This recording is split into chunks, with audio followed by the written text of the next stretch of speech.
आज है last day of vacations. ये बहुत बुरी खबर है स्टूडेंट्स के लिए। 2-3 महीने तो आपको टांगे सीधी करने में निकल जाता। सीधी बात जो है, जो 600 बच्चों को ईमेल आई है, उन्होंने मिलके यहाँ पे यूके में प्रोटेस्ट किया, जिसकी वीडियो काफ़ी वायरल हुई टिकटॉक वगैरह पे।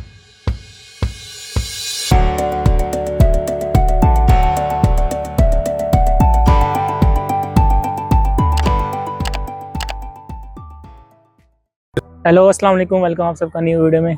तो आज है लास्ट डे ऑफ वेकेशंस। तो बच्चे खेल रहे हैं आगे, तो इनका भी बस लास्ट डे, इनके भी स्कूल कॉलेज यूनिवर्सिटी वगैरह लग जाएंगी और मेरी भी यूनिवर्सिटी लग जाएगी नेक्स्ट वीक से। तो उसकी असाइनमेंट वगैरह ईद के बाद हमने सोचा हुआ था, ईद के बाद हम करेंगे।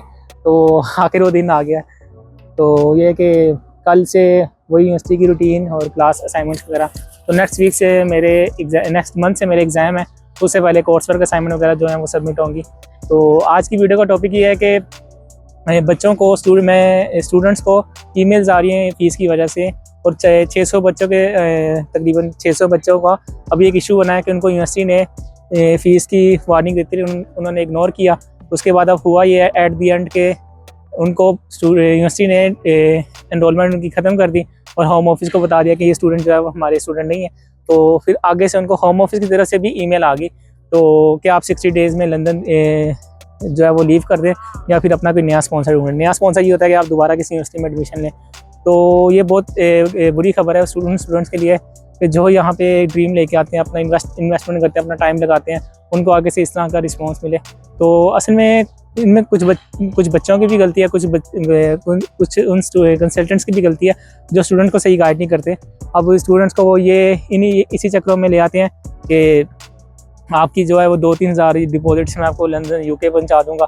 होता ही है कि डिपॉजिट वो तो कम दे देते हैं, लेकिन उनकी काफ़ी बच्चे होते हैं जिनको यहाँ आके पता चलता है कि उन्होंने डिपॉजिट जो है वो यहाँ आते साथ ही इन्वॉल्वमेंट से पहले देना है। तो वो 2-3 हज़ार यूनिवर्सिटी पाकिस्तान से दे के आते हैं, बाकी बैंक स्टेटमेंट आपको पता है कैसे मैनेज करते हैं। उसके बाद जब वो यहाँ आते हैं तो उनको पता चलता है कि अभी इन्वॉल्वमेंट से पहले नहीं। पहला झटका उनको वहाँ लगता है, फिर दूसरा झटका उनको तब लगता है जब उनको यूनिवर्सिटी कहती है कि आपने अभी जो आपने फर्स्ट इंस्टॉलमेंट दी है इन्वॉल्वमेंट के लिए, आपने 2 महीने बाद दूसरी इंस्टॉलमेंट देनी है। तो अभी तो आपको पता है कि मैं भी यहाँ पे हूँ, तो मुझे पता है कि यहाँ पे 2-3 महीने तो आपको टांगे सीधी करने में निकल जाता। सीधी बात जो है, मतलब आपको चीज़ें जानने में पता चल जाता है कि यहाँ की मार्केट कैसी है, अर्निंग अपॉर्चुनिटीज़ कैसी हैं। आपको डॉक्यूमेंटेशन में टाइम लग जाता है, आपका नए नंबर में टाइम लग जाता है, तो आपको जॉब लेने में टाइम लग जाता है। आपको अगर आप रेफरेंस नहीं है तो आपको यहाँ पे जॉब लेने में तकरीबन 2-3-4 महीने भी लग जाते हैं। तो ये सारी सूरत हाल है कि उन स्टूडेंट्स को ईमेल आई है और उनको रिपोर्ट की भी ईमेल आ गया एटलीस्ट। तो अब उनके पास तो कोई चारा भी नहीं है, अब होम ऑफिस की तरफ से भी आ गया। अब होता ही है कि जब आपको यूनिवर्सिटी की तरफ से ईमेल आती है उसमें थोड़ा टाइम लगता है। अब जब वो टाइम गुजर जाता है तो फिर उसके बाद आपको होम ऑफिस की तरफ से ईमेल आती है। तो होम ऑफिस की तरफ से जब ईमेल आ जाती है तो उसके बाद बहुत कम चांसेस होते हैं कि आपका दोबारा कोई सीन बन जाए। तो इसलिए मैं लोगों को ये कहूँगा कि यार जो अपनी यूनिवर्सिटी है वो लाजमी देखें, अपनी फ़ीस लाजमी देख के आएँ। अब मैं भी यूनिवर्सिटी फीस लंदन है, मुझे इन्होंने कैश लेटर में कहा था कि आपको 1 अप्रैल तक आपने बाकी फीस देनी है। तो मैंने कहा था कि यहाँ पे आके एक्सटेंशन अप्लाई कर देंगे, लेकिन अब हमें आज मिड ऑफ अप्रैल है तकरीबन, और हमें ईमेल आ गई कि आपने फ़ीस जमा करानी है और वरना आप हम फर्दर एक्शन ले लेंगे। तो ये कि यहाँ पे अब यूनिवर्सिटी जो है वो स्ट्रिक्ट हो गई, आपने पहले वाला सिस्टम नहीं रहा।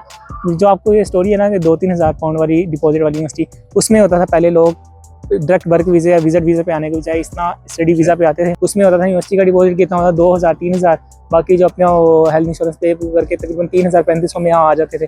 उसके बाद ये होता था कि यहाँ से आके वो अपना स्टडी वीज़ा जो था वो स्विच कर लेते थे वर्क वीज़ा में। तो उससे होता था कि उनकी यूके में एंट्री लीगल हो जाती, वो फिर यहाँ पे वर्क वीज़ा जब अप्लाई करते थे तो उनको सस्ता मिलता था। तो ये स्टोरी अब पिछले साल जो इन्होंने रूल चेंज किया, पिछले साल मिड ऑफ अप्रैल में, मई में पिछले साल रूल चेंज हुआ कि अब कोई भी बंदा, जून में चेंज हुआ बल्कि, कि अब कोई भी बंदा अपना स्टडी वीज़ा स्विच नहीं कर सकता आगे फर्दर वर्क वीज़ा पे, जब तक वो अपनी स्टडी कंप्लीट ना कर ले, अपनी कैश की जो डेट है वो पास ना कर ले।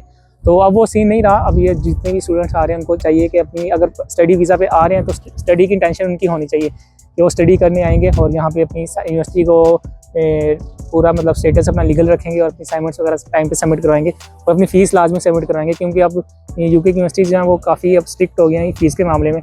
तो आपने इस चीज़ों को भी देखना है और अपनी फ़ीस को भी देखना है, ठीक है ना। बाकी है कि जो स्टूडेंट अगर फ़ीस निकाल लेता नहीं निकाल लेता उसमें डिपेंड करता है। अगर यूनिवर्सिटी उसको एक्सटेंशन दे तो स्टूडेंट जो है काफ़ी रास्ते निकाल लेते हैं अपनी फ़ीस के।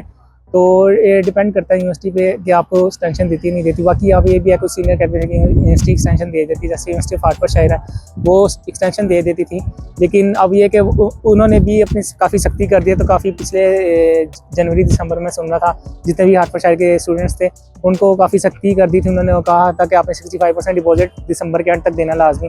तो तब भी स्टूडेंट का काफ़ी इशू बना था। आजकल जो प्रोटेस्ट जो 600 बच्चों को ईमेल आई है, उन्होंने मिल के यहाँ पे यूके में प्रोटेस्ट किया, जिसकी वीडियो काफ़ी वायरल हुई टिकटॉक वगैरह पे। तो ये तब ये इशू हुआ, तो इसमें मैंने कहा कि मैं आपको वीडियो बनाऊँ, लोगों को गाइड कर दूँ कि अगर आप स्टडी वीज़ा पे आ रहे हैं तो आपने काफ़ी देखभाल के आना है, आपकी फ़ीस जो है कम से कम हो, ताकि अगर आप खुद ना पे करें तो आपके घर वाले भी पे करें। क्योंकि लाजमी सी बात है, लोग इस चीज़ को इग्नोर कर देते हैं कि बस यहाँ आएंगे देख लेंगे, और या वो दरख्त ढूंढ रहे होते हैं जिसमें पाउंड लगे होते हैं। मैं भी इस पार्क में डेली आता हूँ, मुझे आज तक वो दरख्त नहीं मिला। तो भाई यहाँ पे जितनी भी अर्निंग है वो इतनी ईजी नहीं है। तो ये है कि आपको मेहनत करोगे तो आपको यहाँ पे काम मिलेगा। यहाँ पे कोई भी काम इजी नहीं है। इजी है मतलब कुछ अरसे बाद ऐसा होता है कि आपको इस तरह की जॉब मिल जाती, बंदा कहता है यार मेरे तो मज़े ही हो गए। यहाँ पे आना है तो आपने अपने सब्र की आदत अपने अंदर रखनी है, क्योंकि हर चीज़ में यहाँ पे टाइम लगता है। तो ये है कि चीज़ें सारी मैनेज हो जाएंगी टाइम के साथ, लेकिन ये है कि आपने अपनी शुरू में स्ट्रगल के लिए आपने अपना माइंड बना के आना है और अपने सब्र के साथ आपने हर चीज़ मैनेज करनी है।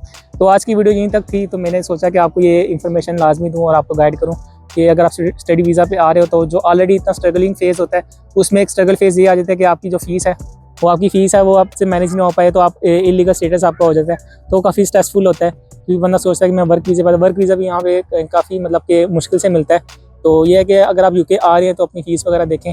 तो आज की वीडियो यहीं तक। उम्मीद करता हूँ आपको वीडियो पसंद आई होगी। वीडियो कर दें लाइक, चैनल को कर दें सब्सक्राइब। आपसे मुलाकात इंशाल्लाह next video. Till then take care, अल्लाह हाफिज़।